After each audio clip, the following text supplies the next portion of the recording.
Hey, sorry for the delay. The reason I had to go back to my office is that I have a two phone, one in Taiwan, one for US, and unfortunately, my Zoom account is bound to my US credential, so that's why I have to go back to my office to retrieve for some reason. But anyway. Here's what I want to talk about. I mean, starting from today, I would like to spend next 2 weeks focus on the final project. And then we'll go back to wrap around the rest of the topic. I actually take a look at the topic I would like to cover initially when I presented the first day. It looks like we will make it. We will have every topic covered. Okay, so I'm going to talk about the final project.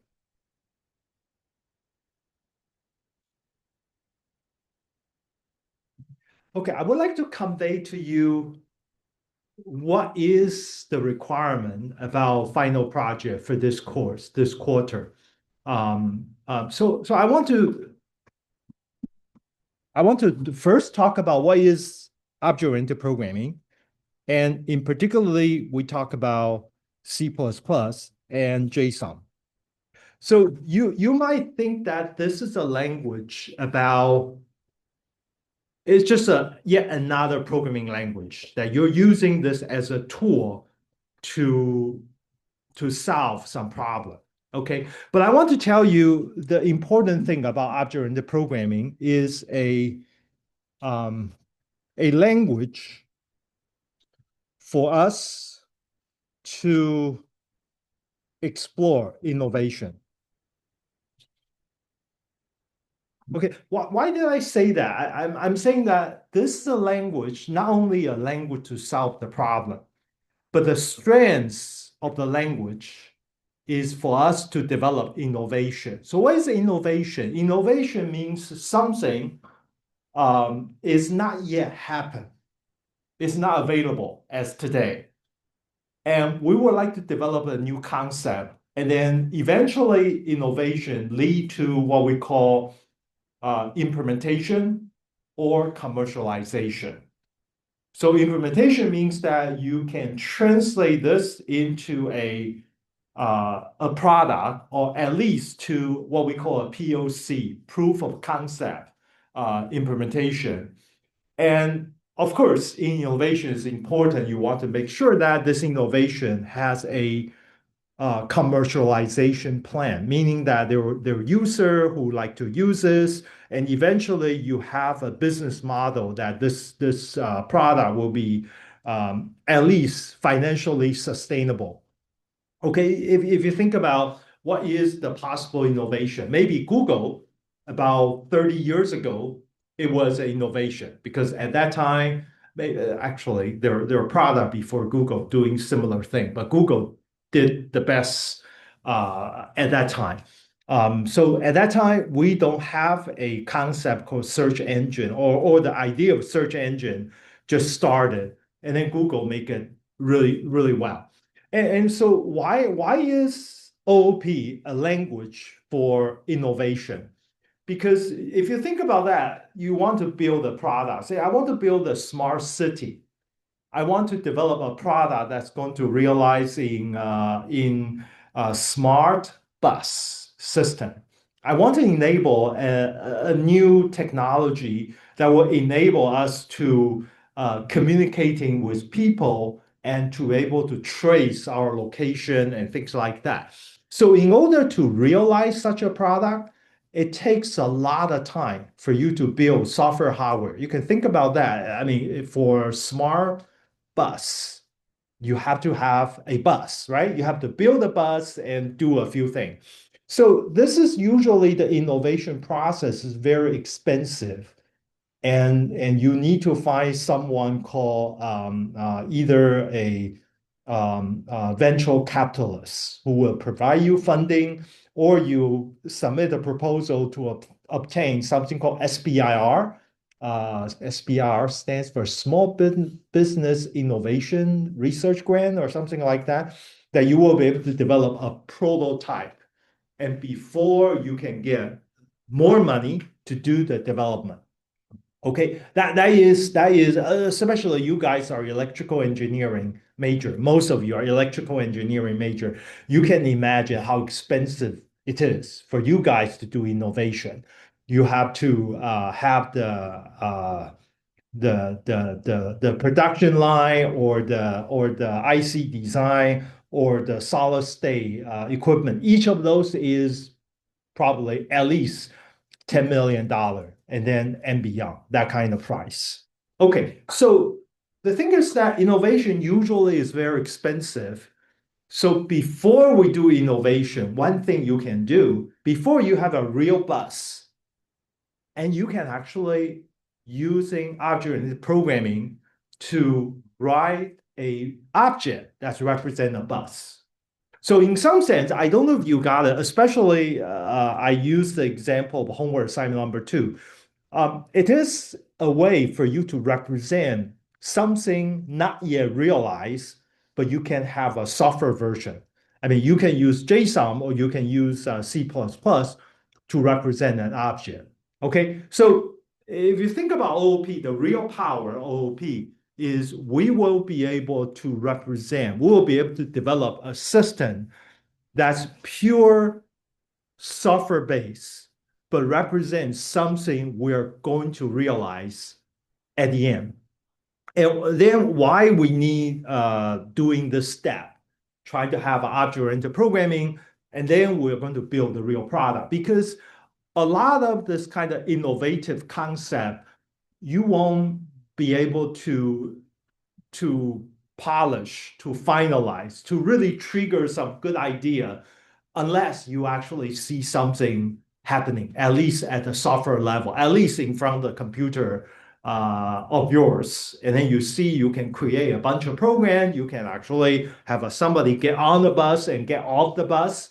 And unless you have those things implemented and see how it works, and until one day you can actually start to building something on your smartphone as a mobile apps, and then you won't be able to polish the idea. You won't be able to convince yourself to the next level to actually see exactly what you're going to build, exactly what your business model, exactly how it's going to interact with people. Okay, especially after the programming will become really critical to work with what we call AI technology.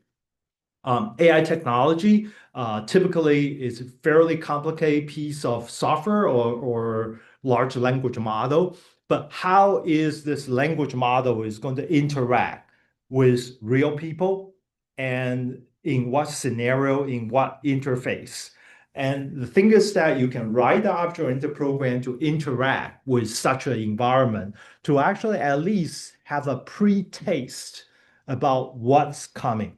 Okay, so that's why I hope this quarter my primary objectives, in fact, is not about make sure you are all really, really familiar with all the syntax and semantics about object-oriented programming. But I want you to know the spirit about object-oriented programming, what it can do, and then to get you interested in starting to learn how to use object programming to realize an idea that's actually much, much bigger. And through that process, you will get more and more familiar with this language. Okay, so I want to make sure you understand my instructional priority. The first one is get you interested. And then once you start, try to use this language for innovation, and then you will in the process learn about this language. Okay, all right, so that's one thing I wanted to say. Okay, that's why now you understand why I want to put at the end about the final project. Okay, so in the final project, I want to tell you there is in fact three elements that you need to worry about. The first element is innovative idea.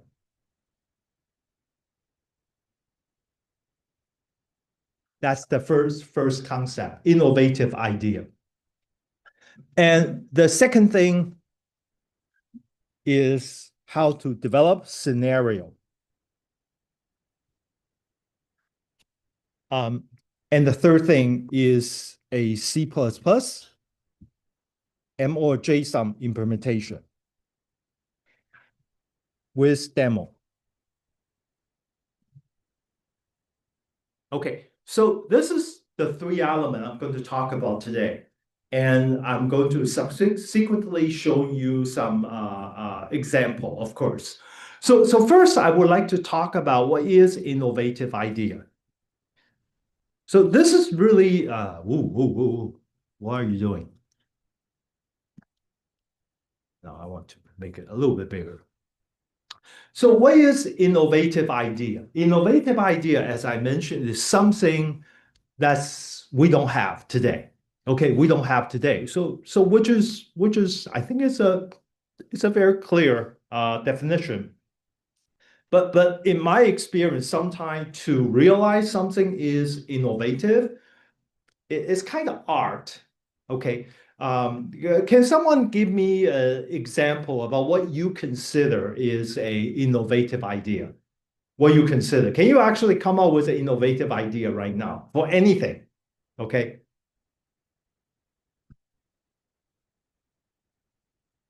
Anybody? Anybody? What do you consider as an innovative idea? Okay, so let me give you an example. You need to tell me whether this is innovative. Okay, so I develop a program or a system and such that you can share video with everybody else. Is this a new idea? Probably not, right? Because we already see YouTube and TikTok and also Facebook. You can do that, right? I mean, you can share video uh, such that other people can actually watch your video. This is definitely not innovative because you have seen something happening.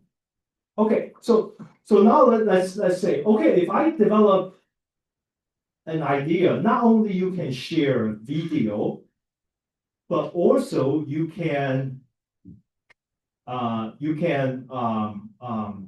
you can let people react to your video. Somebody can click like, somebody can leave a comment, somebody can actually relate this video to other video. Is that innovative? Probably not as well, right? Because Google and Facebook already can do that. Okay, so you can think about if something which is a very related to a system you're already seeing today, or something which, by the way, the technology works this way, is technology, usually they develop something and then somewhere in the lab, in the Google or Facebook, they're actually already developed the next generation product. I used to remember one of my friends, or actually one of my students who worked for a particular building in Google called Google X. And Google X is not all the Google employee can go in. They need to have a special privilege. And over there, they're trying to develop the newest idea for the next generation of the company try to roll out. Okay, so you can think about that the company are keep doing innovative idea and they build prototype such that you will see that maybe in a couple year or even shorter. Okay, so they're doing that. So therefore, you have to think about either this idea is fairly distant from a service you already seen, then that's a good indication that this might be a good innovation. So something is new. Okay, it's definitely a good element for innovation. Okay, but the other thing, which is in my experience, by the way, I have doing innovation myself through my whole life, and also I'm trying to educating students to do innovation. So I realize innovation is not just about something that's new, but also very important is about its impact. a good innovation is not only is a good thing, but also it has a impact to our society, meaning that it's going to impact to the people. It's impact to yourself. Because if this particular innovative idea is new, nobody actually think about that, but it actually not only it did nothing good to our society, but it's actually become very harmful. It creates something which is very innovative, but it doesn't add a fundamental human value to our society. Then this innovation, it fundamentally is flawed in the sense that innovation should always has a positive value that's actually help our society to be a better society, such that your innovation is going to help all of us and such that it will be accepted by a society. Okay, by the way, there are so many innovation today, I won't call it innovation because it's actually being rolled out without a deep thought. And therefore, it's hurting our society in some sense. Okay, so let's get back to the example. So now I'm going to give you a particular idea about this, and you tell me whether this is a good innovation. So if I'm not, I'm sharing a video. I'm sharing a video, and this video, not only every single segment of the video, not only I have the content, and I allow people to make comment, I allow people to click their reaction and things like that. But also every single element of the video, I attach the content of the video to some other information. The other information, for example, it could be a GPS location, meaning that this particular video is related to one or more location. Okay, so this is actually something right now. I don't think we have that. We don't have, I mean, for example, if you see a YouTube video, you probably have a one location say, oh, where this video was recorded. But what happens if this video is a fundamentally distributed? It's happening in multiple different places and in different location. Would this be something innovative? So remember, I said innovative is something new, but it has a positive impact to our society. So let me actually share with you why this could be, I'm just saying could be. This is very subjective, by the way. The innovative is art. It's very subjective. So which means that you could have a different opinion. Okay. So why this is important? For example, we all worry about an issue called climate change. We worry about an issue called climate change.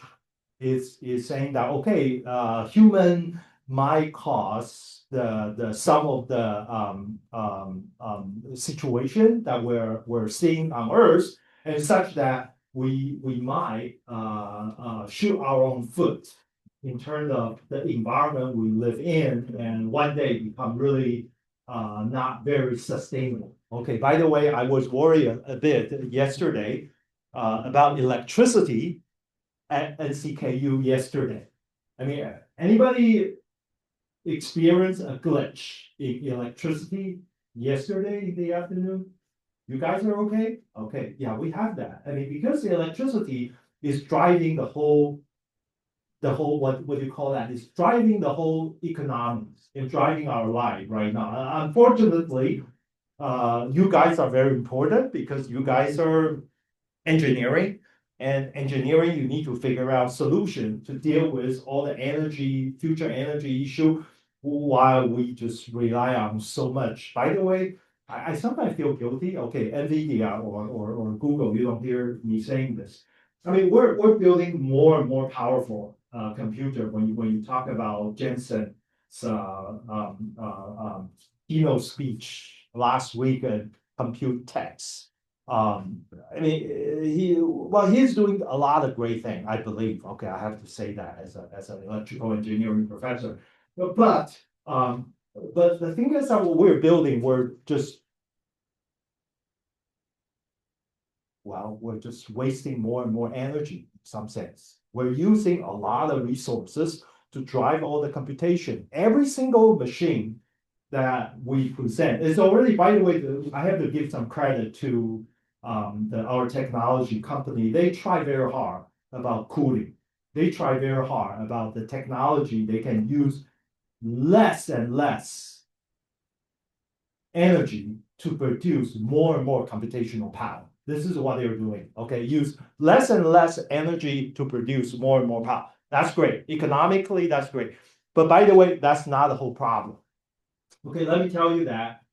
Why is that? Okay, I'm going to make an interesting argument today. Is that when you make less and less energy to produce more and more computation, do you know what that means? That means people are going to use more and more computing power, right? Because previously, if I'm telling you, if you want to use my computer for 1 hour, it's going to cost you 1,000 Taiwanese dollar. And now today, I'm telling you only $1, you can use the same computational power for 1 hour. Guess what? You're going to use more computing power because it's cheaper. Okay, it's cheaper. I did this study when I was at UC Davis. So we have a building, which is the student dormitory, is completely what we call net zero electricity. Net zero electricity, I don't think they make a net zero water, but they make a net zero electricity. What does that mean? Meaning that we use solar energy to charge the whole dormitory such that essentially the energy it produced and the energy consumed is about the same. So student doesn't have to pay electricity bill if you live in that dormitory. And guess what? All the students, because we actually monitor the students' behavior at the electricity outlet, we realized that they never shut down their air conditioner. They just, whenever they let electricity use 24/7. Okay, so essentially it's inexpensive energy, but the other side of the story is that now our behavior change. Okay, so I just want to tell you that sometimes the idea has to be new, but the idea has to think about what's the impact, positive or negative impact. Okay, so I was telling you, okay, I'm actually derail a little bit to the topic I really want to talk about. So I was talking about, okay, you have a video. In this video, every single piece of content you associate with other information, such as GPS.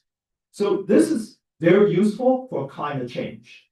Why this is useful for climate change? Because I could actually edit a video to show around the world how the ice or some other measurement about the climate change that can happen globally.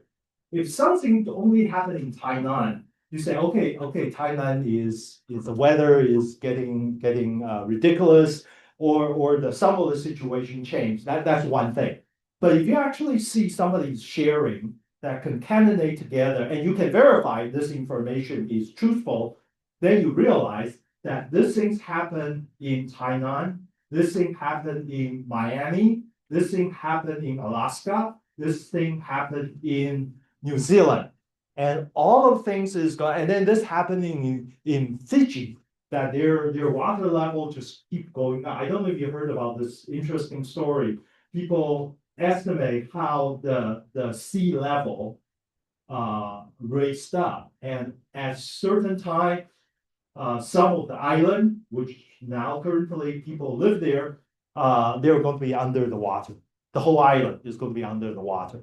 Okay, so this is interesting. But if you can make a service that you can actually show these things in a global way, and this will be somewhat interesting for people to see, oh, this is happening around the world about some of the situation. You can apply this to people, you can apply to weather, you can apply to a lot of things. So I'm just giving you an example. I'm not saying you should worry about use this idea exactly but you should come up with a innovative idea, which is not only new, but this idea should um, um, have some positive impact. Let me give you an example in the previous offering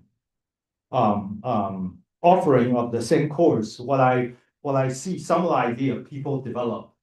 Some of the students focus on, okay, how do I do rescue? How do I rescue somebody get lost in a mountain? How do I actually do it better? And how do I deal with illegal immigrant? Okay, this is by the way, in US, there's a significant number of people who will passing the desert between US and Mexico and to go certain route enter US. Well, the thing is that they they probably will put themselves in dangers from time to time. But the thing is that because of their status, they cannot ask for help because they don't want to talk to Mexico because they don't want to talk neither government. They don't want to talk to Mexico. They don't want to talk to U.S. But the thing is, there are still people. There are still people they need help. So how do they develop a technology that they can help them to get out of a certain type of dangers? Okay, that's one idea. I have another group of people, another group of students worry about food. So what do I mean by food? Okay, this is interesting. I can probably tell you more about this part. So we think that at least I think this is the same thing in Taiwan. In US, sometimes we realize we're wasting food. We're eating a lot of food, or sometimes we're not. We buy a lot of food, a lot of stuff from Costco, because Costco is a machine that encourages us to just keep buying a large quantity of food. And then we waste it, but then we need to have a network that we can share the food with others who actually might be able to utilize the food and things like that. So we start to build a concept. That's actually building a concept called smart fridge. A smart fridge is a refrigerator is tracing the food resources, and when we network together, and then such that we can actually share the food. There is a lot of health and idea. And then we have one project worry about the political system. Worry about well, how do I actually have a fair democratic system? I mean, in Taiwan, by the way, this is interesting. I'm not a professor like to openly talk about my political opinion, but sometimes it's very useful. You can actually see. I mean, you guys are student that you should be sensitive to the environment or the political environment you're dealing with.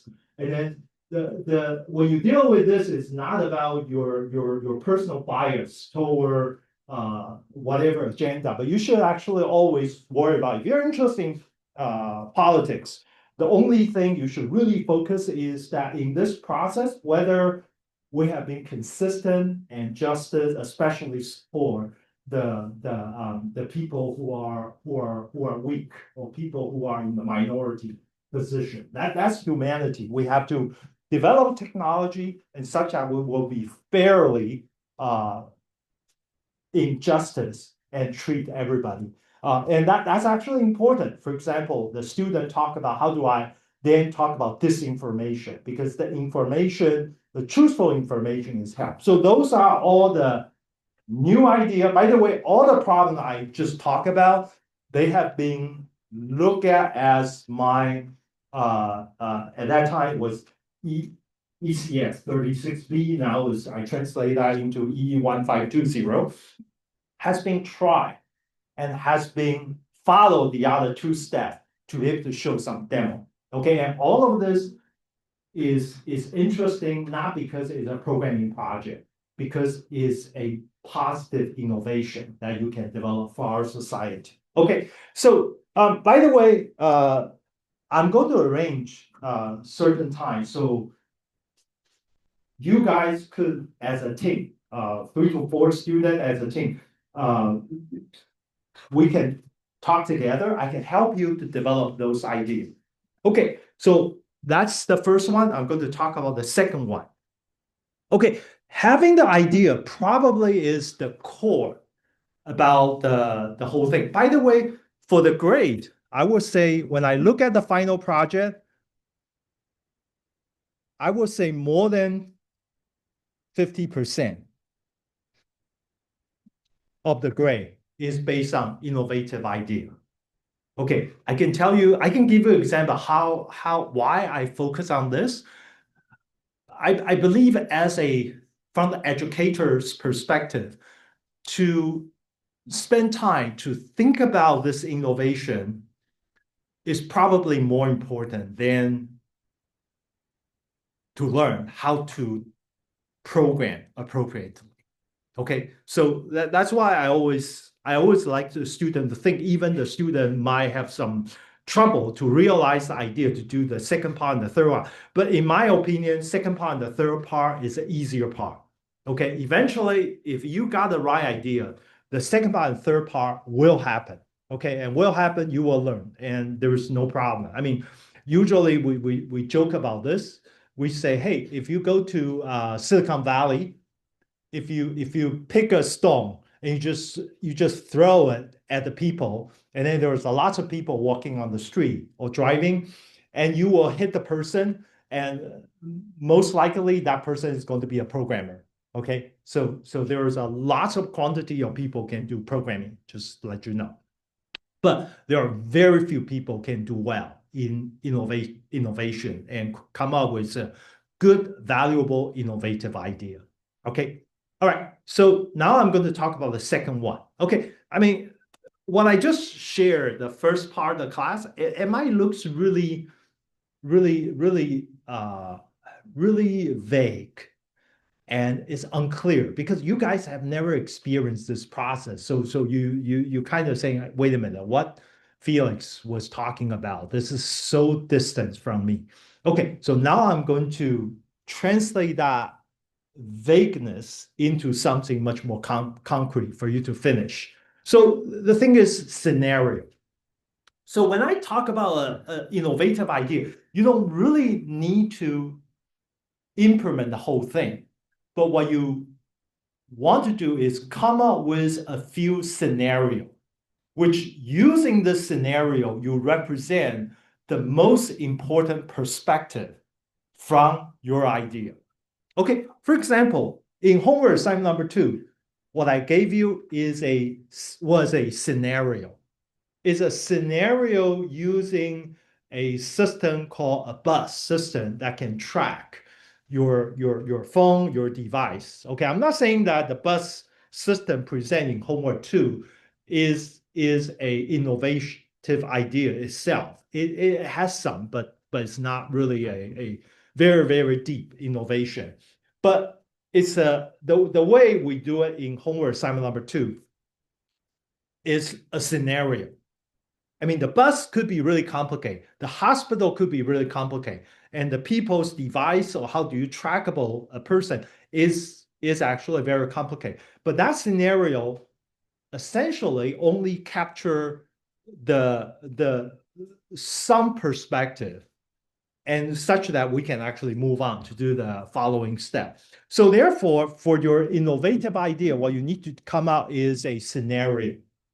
Okay, you need to come up with an example about what the innovative idea is going to touch the people, is going to change people's behavior, is going to change certain perspective about our society. So that's the scenario. So don't think about innovation, don't think about immediately jump to a complete realization about the whole idea. But what you really need to do is think about scenario. Okay, so scenario, let me put down here, is just an example. Just some example. It's probably less than 1% about the things you really need to come out for the product. But this has to be the most important thing.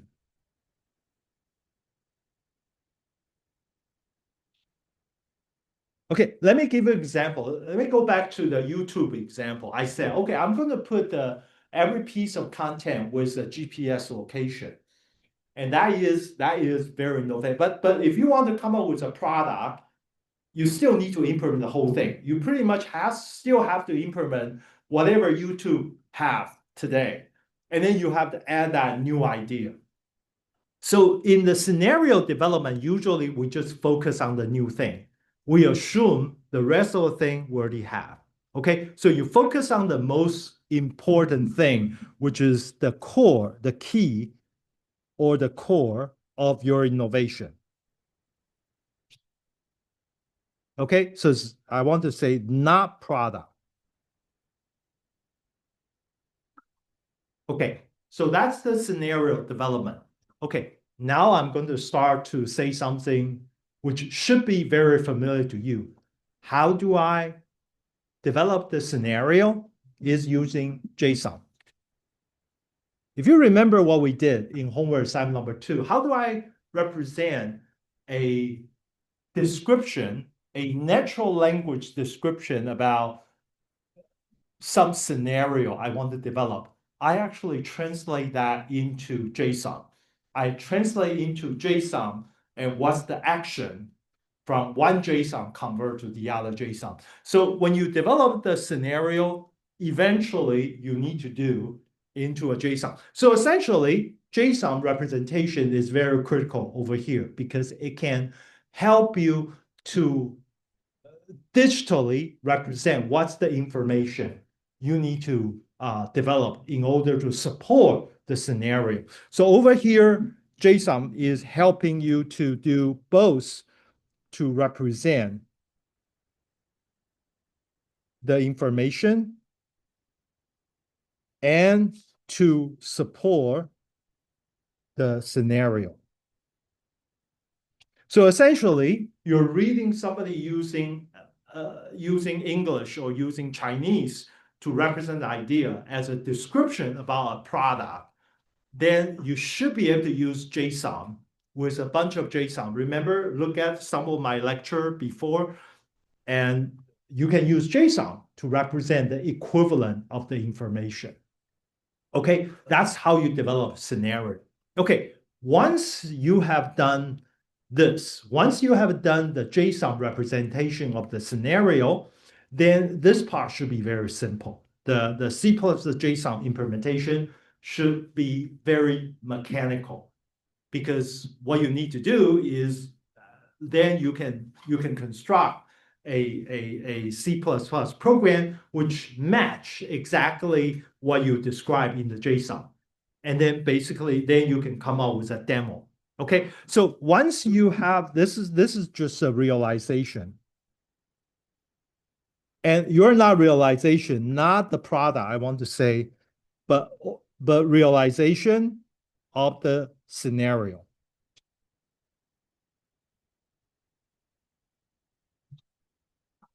Okay, once you have done this, you can carry this program to a general or broader audience who actually might be able to share their opinion on your innovation and tell you what's right and what's wrong about this. And then basically that's so for the project, I do want to say scenario is probably take a 25%. And then the C++ demo presentation is 25%. Okay, that's how I'm going to grade your final project. So first, I should say this is the teamwork. A team should have 2 to 4 students. I mean, my recommendation is 2 to 3 students. I don't want a single student to work on the project. I want you to have at least 2 students. I feel 4 is not desirable, but sometimes I just happen to be one student who cannot fit into any team. I might allow a team has a 4 student. But when you have a 4 student, my concern is always one or even two of the students who won't get enough chance to contribute. Okay, that's the only reason. Okay. All right, so I'm going to stop here for my first introduction about the project. Then I'm going to show you more idea to show you each of the element we talked about in this class earlier, how they are going to contribute to the whole process. And I'm going to give you some example about how do you come up with the idea. Okay, any question at this moment? So this is a high level representation about the project. Okay, innovation, scenario, and then you can have an implementation. Okay, so I will talk to you later. Let's take a break.